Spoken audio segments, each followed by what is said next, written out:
আগামী 72 ঘন্টার মধ্যে দেশের 20 জেলায় বন্যা হতে পারে বলে জানিয়েছেন আবহাওয়াবিদ মোস্তফা কামাল পলাশ। 14 আগস্ট ফেসবুকে দেওয়া এক পোস্টে এমন তথ্য জানান তিনি। ফেসবুকে পলাশ লিখেন, 14 আগস্ট বৃহস্পতিবার থেকে আগামী 24 ঘন্টার মধ্যে সর্বোচ্চ 10টি জেলা এবং 72 ঘন্টার মধ্যে সর্বোচ্চ 20টি জেলায় ভয়াবহ বন্যার কবলে পড়তে পারে বলে আশঙ্কা করা হচ্ছে।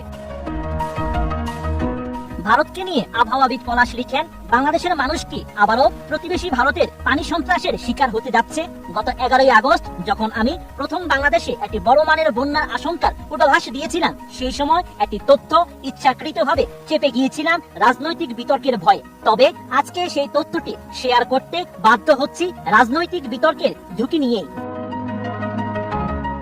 জলবায়ু এই গবেষক জানান, প্রতিবেশী দেশ ভারত ভরা বর্ষা মৌসুমে পদ্মা নদীর উজানে অবস্থিত ফারাক্কা বাঁধের গেট বন্ধ রেখে গঙ্গা এবং এই শাখা উপশাখা নদীগুলোর মধ্যে রেকর্ড পরিমাণ পানি আটকে রেখেছে, যা বন্ধ রেখেছে জুলাই মাসের শুরু থেকে আগস্ট মাসের 12 তারিখ পর্যন্ত। তিনি এই বিশ্লেষণ শুরু করেছেন জুলাই মাসের 15 তারিখের পর থেকে।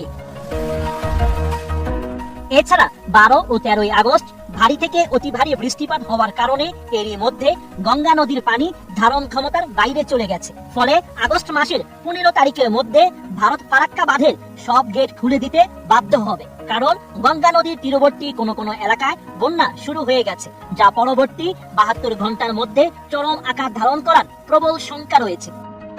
মোনালিসা হেভি ফ্লো 15 পিস প্যাকেটের সাথে 8 পিসের একটি প্যাকেজ একদম ফ্রি। ফলে ভারতের সংবাদ মাধ্যমে খবর চলে আসবে ফারাক্কা বাঁধের গেট আটকে রাখার কারণে এইসব এলাকায় বন্যার সৃষ্টি হয়েছে। এরই মধ্যে গত 13 আগস্ট থেকে ফারাক্কা বাঁধের সব গেট খুলে দেওয়ার সংবাদ পাওয়া যাচ্ছে রাজশাহী জেলার মানুষদের কাছ থেকে। ফারাক্কা বাঁধের উজানে যে পরিমাণ পানি জমা রয়েছে তা কমানোর জন্য ফারাক্কা বাঁধের সব গেট কমপক্ষে 2 সপ্তাহ খুলে রাখার আশঙ্কা করা যাচ্ছে।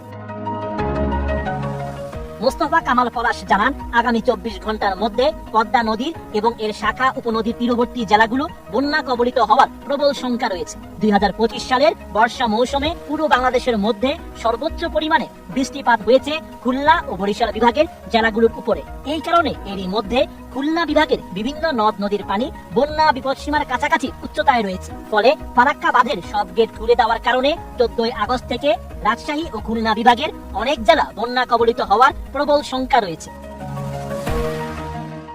আবহাওয়া.com এর প্রধান আবহাওয়াবিদ জানান, 14 আগস্ট থেকে আগামী 24 ঘন্টার মধ্যে 5 থেকে 10টি জেলা এবং 72 ঘন্টার মধ্যে 10 থেকে 15টি জেলা বন্যা কবলিত হওয়ার প্রবল শঙ্কা রয়েছে।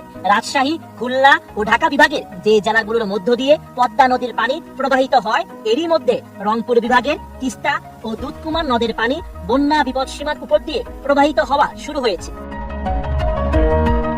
এরই মধ্যে রংপুর বিভাগে তিস্তা ও দুধকুমার নদের পানি বন্যা বিপদসীমার উপর দিয়ে প্রবাহিত হওয়া শুরু করেছে। ফলে নীলফামারী, কুড়িগ্রাম, লালমনিরহাট, গাইবান্ধা জেলার অনেক এলাকা বন্যা কবলিত হওয়ার প্রবল শঙ্কা রয়েছে। ফেসবুকে পলাশ আরো লিখেন, আগামী 17 আগস্ট থেকে রংপুর, রাজশাহী, খুলনা, ঢাকা, ময়মনসিংহ বিভাগের 15 থেকে 20টি জেলা বন্যার পানিতে প্লাবিত হওয়ার প্রবল শঙ্কা রয়েছে।